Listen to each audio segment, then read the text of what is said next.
रब इश्रह ली सदरी वयस्सिर ली अमरी वहलुल उक़दतम मिन लिसानी यफ़क़हू क़ौली। अस्सलाम वालेकुम, doctor Sania Bashir here, consultant diabetologist and C of diabetes telecare. उम्मीद करती हूँ कि आप लोग सब खैर खैरियत से होंगे और यकीनन शुगर के साथ अपनी ज़िंदगी को बहुत बेहतर से बेहतरीन तरीके से गुजार रहे होंगे। सर्दियों के आगाज़ के साथ ही शकरकंदी समेत बहुत सारी सौगातें जो हैं वो मार्केट में अवेलेबल हो गई हैं और कुछ आहिस्ता आहिस्ता आ रही है। आज जब जा रही थी तो रास्ते में नजर आई शकरकंदी, तो सोचा कि आप लोगों से बात की जाए कि क्या शुगर के मरीज शकरकंदी का इस्तेमाल कर सकते हैं और अगर कर सकते हैं तो कितनी, कैसे, किस मिकदार में। अगर शुगर के साथ ब्लड प्रेशर है, यूरिक एसिड है या गुर्दे मुतासर हैं तो उन लोगों के लिए क्या हिदायत है। इस वीडियो को अंत तक जरूर देखिएगा और अगर आप भी शकरकंदी के शौकीन हैं तो जरूर हमें कमेंट में बताइए कि कौन कौन शकरकंदी शौक से खाता है और कैसे खाते हैं, मुझे जरूर बताइएगा। मैं जानना चाहूंगी मुख्तलिफ तरीके आप लोगों के इस्तेमाल के।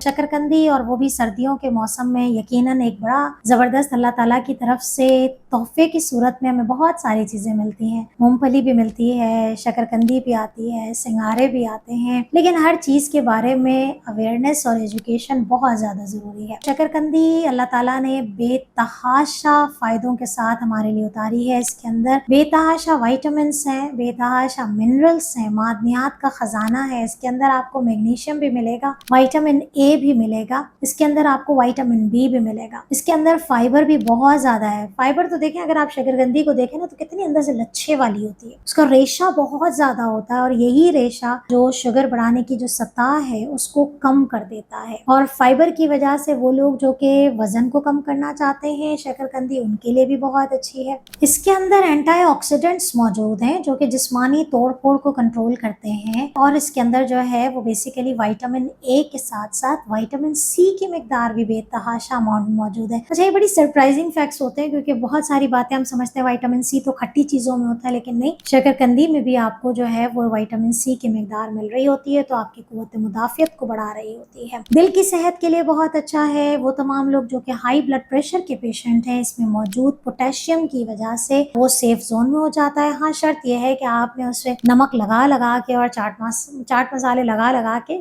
ब्लड प्रेशर वाले पेशेंट्स के लिए इसको नुकसानदेह बना देते हैं, तो फिर आपने वैसा नहीं करना है। शुगर के पेशेंट्स के लिए ये बहुत अच्छी है क्योंकि इसका ग्लाइसेमिक इंडेक्स, शुगर बढ़ाने की सतह बहुत कम है, इसका ग्लाइसेमिक लोड बहुत कम है, जिस्म के अंदर जाके कार्बोहाइड्रेट यानी कि शुगर के लेवल को बहुत तेजी से नहीं बढ़ाती है। शकरकंदी जो है वो किस तरीके से पकाई जाए ताकि वो उसका ग्लाइसेमिक इंडेक्स, उसके शुगर बढ़ाने की सतह मेंटेन रह सके, और दूसरी चीज़ ये है कि वो कितनी मिकदार में खाई जा सकती है। अगर मैं आपको मिकदार बताऊं, मुख्तलिफ मिकदार जो साइजेस हैं उसमें अवेलेबल होती है। दुबली पतली भी होती हैं, मोटी भी होती हैं, मुख्तलिफ। तो हम इसको ये नहीं कह सकते कि भाई आप एक स्मॉल ले लें, पता चला कि वो बहुत बड़ी और मोटी वाली आपने शकरकंदी उठाई, नहीं, आपने उसके वजन को देखना है।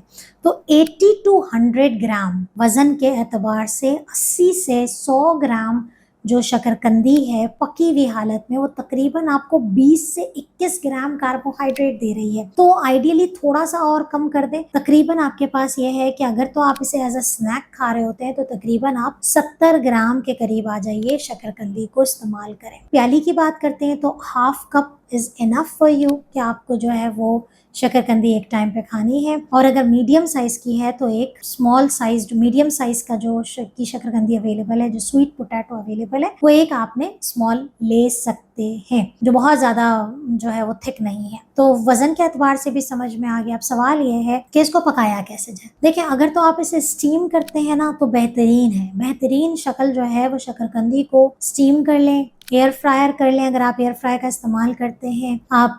इसके बाद तीसरे लेवल पे आती है कि आप इसे बॉईल कर लें। अच्छा, बॉईल में मैं थोड़ा सा कहती हूँ, आपने हमेशा देखा होगा कि जब आप शकरकंदी को उबालते हैं तो उसका जायका थोड़ा मीठा हो जाता है, उसका ग्लाइसेमिक इंडेक्स बढ़ जाता है। तो स्टीम फॉर्म ज्यादा अच्छी, एयर फ्रायर की फॉर्म अच्छी।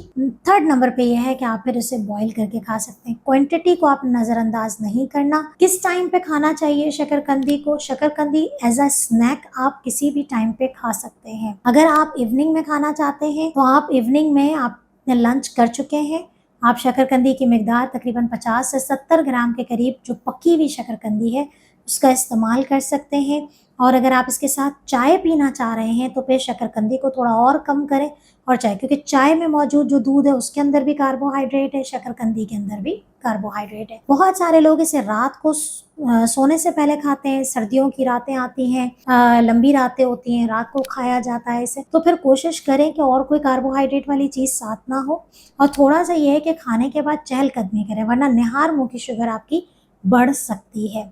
तो ये कुछ चीज़ें हैं जो थोड़ी सी टिप्स एंड ट्रिक्स हैं, इसको आप ज़रूर फॉलो किया करें। और हमेशा मैं कहती हूँ कि जो भी कार्बोहाइड्रेट वाली चीज़ लें उसके साथ थोड़े से नट्स खा लिया करें, तो वो जो नट्स है ना वो शुगर वाली चीज़ों को बेहतर कर देते हैं। ऑल्दो ग्लाइसेमिक इंडेक्स है कम है, ग्लाइसेमिक लोड कम है, शुगर के पेशेंट्स के लिए शकरकंदी सेफ है, लेकिन सिर्फ और सिर्फ खाने का तरीका समझना है कि कैसे खाना है। बहुत ख्याल रखिएगा, दुआ में याद रखिएगा। अल्लाह हाफ़िज़।